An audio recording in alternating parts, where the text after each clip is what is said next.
الرحمن الرحیم. د سوابي ایکسپریس چینل ډیر مشهور یم چې راله او څلورو خبرو مو خیر راکړه. مونږه سوابي والیو، مونږه مسلمانان یو، پښتانه یو او پاکستانیان یو. مونږ د ټول ملک دغه غواړو چې د ټول ملک کې د امن و اماني او ټول ملک کې ترقي کوي او خصوصا زمونږ صوبه کې او د هغې کې مجموعي طور چې زمونږ سوابی سره تعلق سره وي، نو چې سوابی ښایسته وي نو مونږ به ورسره ټول ښایسته وو. سوابی له خدای پاک ډېر لوی وسایل هم ورکړي دي او ډېر لوی ښکلي ښکلي خلک هم پکې پیدا شوي دي، خو د بده مرغه سوابی له هغه توجه نه ده ورکړی شوې. ګنې که زه تاسو ته دا ووایم چې اسلامیه کالج چې جوړ شوی دی لومړی انسټیټیوشن، نو هغه هم سر صاحبزاده عبدالقیوم خان چې سوابی سره یې تعلق و. لومړی ګورنر چې د سوابی و نو هغه خورشید صاحبزاده خورشید و او لومړی سټوډنټ هم د سوابی و اسلامیه کالج کې. بیا داسې که درته د کرنل شیر وایم، داسې که درته د شاعرانو وایم، داسې که درته د ادیبانو وایم، که داسې درته دغه وایم، لومړی پی ایچ ډي سکالره چې کومه وه ډاکټر لال بها توډیري سره یې تعلق ساتو. سوابی له خدای یو ټیلنټ ورکړی دی او سوابی یو باندې خدای یو خصوصي، خو څه موده وشوه چې سوابی چې کوم دی نو د هغې نه مسایلستان جوړ شو، خصوصا د لا اینډ آرډر په حواله باندې، ټارګټ کلینګ په حواله باندې او د دې ځمکو په حواله باندې، ځکه چې دې کې رول راځي د ډسټرکټ اډمنسټریشن او ورسره د پولیس رول راځي چې هغه یې هغه خپله ډیوټي په صحیح طریقه وکړي، نو دا دغه به کېږي. اوس یو نوې مسله د صوبې په سطحه روانه شوې ده چې هغې کې دا ټلیفونونه کېږي او پتو وینا کېږي. په دې باندې د اپوزیشن پارټو آل پارټیز کانفرنس دوه میټینګه شوي دي او تر د 5 اکتوبر باندې به انشاءالله تعالی چې مونږ یو لویه جرګه کوو او هغې لویه جرګه کې به د سوابی دا مسلې چې کومې دي دا به هایلایټ کوو او کوشش به کوو چې مونږ د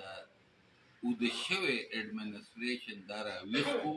چې هغوی صرف 2 کوره مني، یو ترکی مني او یو مرغوز مني. د دې نه علاوه چې کوم دی نو هغوی دا ټوله سوابی چې کومه ده کوم دغه او د خیره سره سپیکر صاحب هم اوزګار شوی دی او شاعران هم اوزګار شوی دی د بل الیکشن دپاره. نو څلور موبایل یو سره ګرځي او 4 موبایل بل سره ګرځي او که په دلته کې څه د امن و امان مسله راشي نو خلک ورسره دغه کېږي. باقي د دې حکومت د کارکردګۍ به زه څه ووایم، دی وایي چې موږ به کرپشن ختموو. کرپشن په دې کې تاسو په خپله خو هوښیار خلک یې، کرپشن ختم شو خو کرپشن ډېر شو. میګا سکینډلز چې کوم دی د بي آر ټي،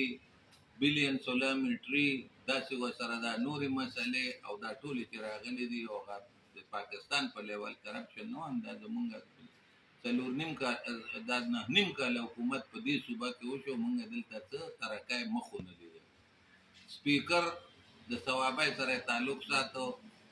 د نیشنل اسمبلی سپیکر و. په کار دا ده چې ګدونه مازا انډسټریل سټیټ نن هغه یو بوسټ شوی وی، هغې کې نوې کارخانې لګېدلې وې، هغې له مرات راغلی وې، هغې سره به بېروزګاري ختمېده. توربیله زمونږ په خوا کې د ځمکې زمونږ خرابې کړې، د هغې زمونږ خرابې کړې، نوکری پکې د سوابي والو نشته دی. 34,000 کسان په وابډه کې برتي کېږي، د هغې کې ما ته وښیه چې څومره د سوابی خلک دی. د سوابی قیادت اوده دی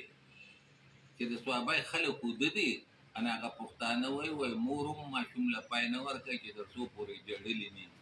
نو خو دی اوده دي، خو موږ به خو ځان راویښوو، موږ خو به دا خبرې کوو چې زمونږ په اربونو روپو د ټوبیکو سیس ټیکس ورکوو سنټرل ګورنمنټ له،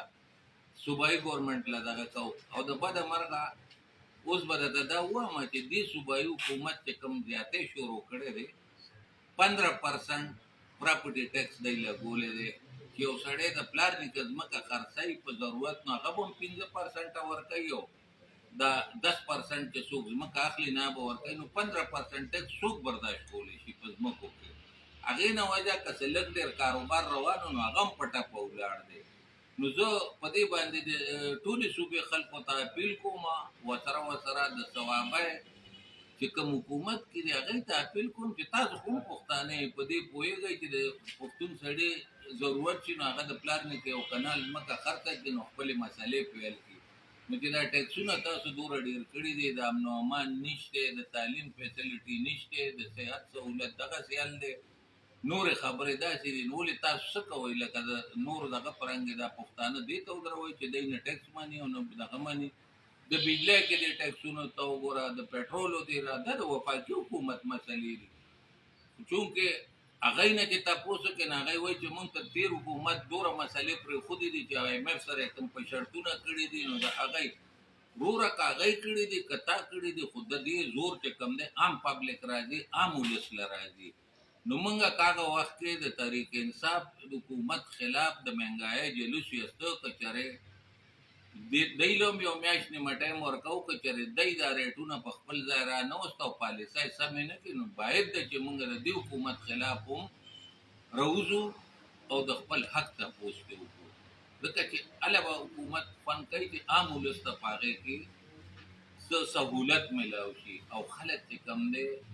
د مهنګایۍ او دې سره ډېر زیات دغه دی نو دې کې څه د صوبایي حکومت مسلې دي او څه د وفاقي حکومت مسلې دي نو زه ټول د صوابۍ ولس ته اپیل کوم په دې خپلو مسلو که په هره پاټۍ کې خو موږ صوابیوال یو راپاڅئ او په دې باندې چې خپل یو مشترکه لایحه موږ جوړ کړو اپوزیشن پاټۍ خو به ما درته چې څنګه وویل 5 اکتوبر باندې یو ګرینډ جرګه کوي او که بیا حل نه شو نو بیا به موږ په چوک کې یو بھرپور احتجاج کوو د دې مسلو په باره کې